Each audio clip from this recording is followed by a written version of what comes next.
Welcome to Oracle of Confidence. I'm going to say something today that nobody is giving you permission to hear. And you need to hear it. You're allowed to stop. Right now. Today. You're allowed to stop the grind. Stop the performance. Stop the constant pushing.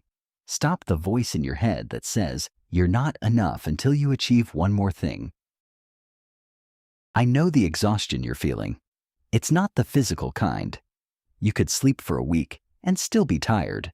It's the exhaustion of carrying expectations.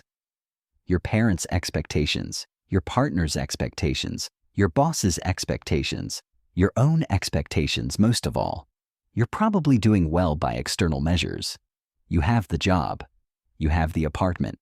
You have the relationship, or at least the pursuit of it. But you're running on vapors. You go to bed at 2 a.m. because you should get one more thing done. You wake up at 6 a.m.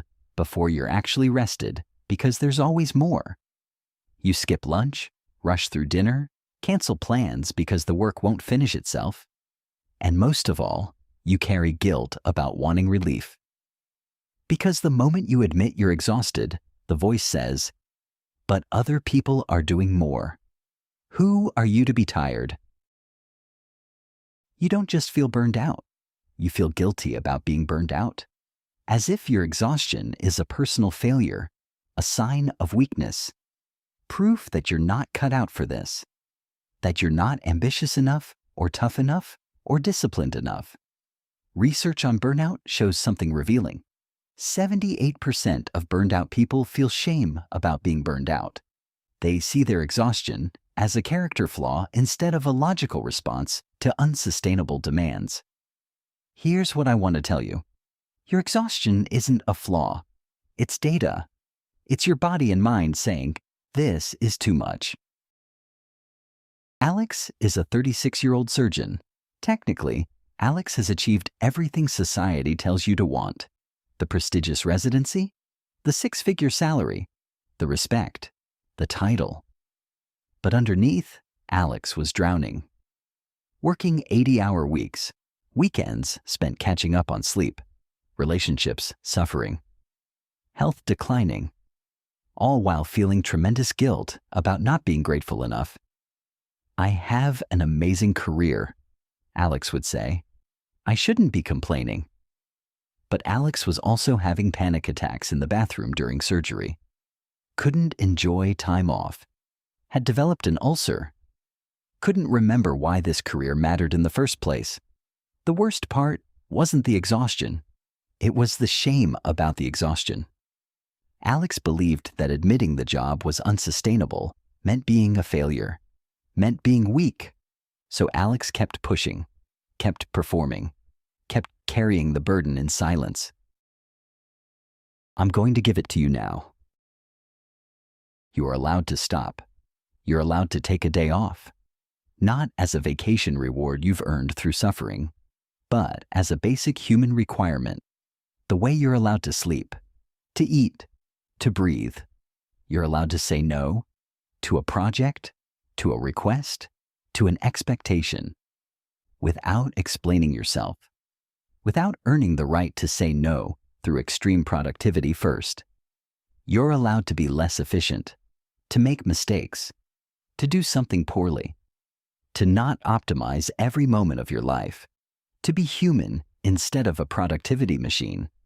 You're allowed to take the job that pays 30% less because it won't kill you. You're allowed to not sacrifice your health for ambition. You're allowed to prioritize peace over prestige. And here's the hardest permission. You're allowed to be selfish, not in the way our culture uses that word, not exploitative or uncaring. But you are allowed to put your own well-being first, to say, "My mental health comes before your comfort. My peace matters before your expectations. My life is more important than your approval." 3 things happened for Alex when he finally gave himself permission to stop performing. First, Alex had a conversation with his mentor. "I'm burned out. I need to make a change." He expected judgment. Instead, his mentor said, "Thank God. I was worried you were going to destroy yourself." Let's figure out what a sustainable career looks like for you. Second, Alex went from 80-hour weeks to 60.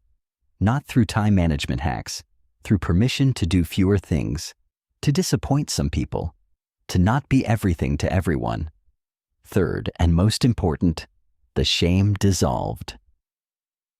The moment Alex stopped treating exhaustion as a character flaw and started treating it as data, something shifted. The panic attacks decreased. The ulcer began healing. Alex started enjoying the work again because the work was no longer coupled with the shame of not being resilient enough. The research is clear. People who rest actually produce better work, not equal work, better work. A Harvard Business Review study showed that workers who took real breaks were 47% more creative, 20% more productive, and made 50% fewer mistakes. But more importantly, people who can stop are actually more ambitious because they're not burning themselves out on the current thing. They have energy for the next thing, for growth, for evolution, for actual challenge instead of just grinding through survival mode. Here's what sustainable ambition looks like. Step 1. Acknowledge the exhaustion without shame. I'm tired is not weakness, it's honesty. Step 2. Make one change this week, not a total life overhaul. One thing, one meeting you'll decline, one day off you'll take, one priority you'll lower. Step 3. Notice that the world doesn't collapse. It won't. You'll be amazed. Imagine waking up refreshed instead of dread-filled. Imagine making decisions from calm instead of desperation. Imagine a relationship where you're actually present instead of mentally at work. Imagine work itself being something you care about instead of endure. That's available to you, not through more discipline, through permission to be human. As Audre Lorde says, rest is not laziness. It's rebellion against a system that demands you produce or perish. Subscribe to Oracle of Confidence. And today, do this. Tell me in the comments, what is one thing you're doing that you don't actually want to do? Name it, and give yourself permission to change it. Remember, the hardest strength is knowing when to stop